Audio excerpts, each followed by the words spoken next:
നമസ്കാരം, ഞാൻ നിങ്ങളുടെ അഭിജിത്ത്. നിങ്ങൾക്കറിയാമല്ലോ, ഞാനൊരു കൊല്ലം സ്വദേശിയാണ്. കൊല്ലത്തുള്ള ഞാൻ ഒരുപാട് നാളായി കേൾക്കുന്നതാണ് പാവറട്ടി പള്ളിയെ കുറിച്ച്. ഒരുപാട് കേട്ടിട്ടുണ്ട്. ഗുരുവായൂരിനടുത്താണ്. ഗുരുവായൂർ വന്നിട്ട് പക്ഷെ പള്ളിയിൽ പോകാൻ പറ്റിയിട്ടില്ല. ദൈവാനുഗ്രഹത്താല് ഇപ്പൊ ഈ പാവറട്ടി പള്ളിയെ കുറിച്ച്, പാവറട്ടി പള്ളിയിലെ മധ്യസ്ഥനായ ഔസേപ്പ് പിതാവിനെ കുറിച്ച് സ്തുതിച്ചുകൊണ്ടുള്ള ഒരു ഗാനം പാടാനായിട്ട് ഇടയായിട്ടുണ്ട്. അതിന്റെ റെക്കോർഡിംഗ് വേളയിലാണ് ഞാനിപ്പോൾ നിൽക്കുന്നത്. പാപ്പ ഫ്രെയിംസിന്റെ ബാനറിൽ 2019 തിരുനാൾ കാലത്ത് പുറത്തിറങ്ങിയ പാവറട്ടി പുണ്യാളന്റെ പാട്ടായിരുന്നു തിരുഹിതമെല്ലാം.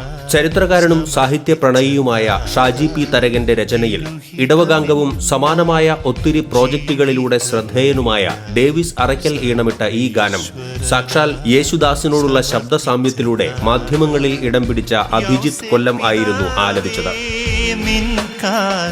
ജെബിൻ ജോസഫ്, റോഹൻ ലോന ടീം ചിത്രീകരണത്തിന് നേതൃത്വം നൽകിയ ഈ ഗാനം നിർമ്മിച്ചത് ഇടവകാംഗങ്ങൾ ആയ Joy Peter C, Jackson white കാറ്റ്, ജിതിൻ എസ് തരകൻ എന്നിവർ ചേർന്നായിരുന്നു. വിശുദ്ധ യോസേപ്പ് പിതാവിന്റെ 149 മാധ്യസ്ഥ തിരുനാൾ ആശംസകളോടെ Bharat light and sound Poovathur.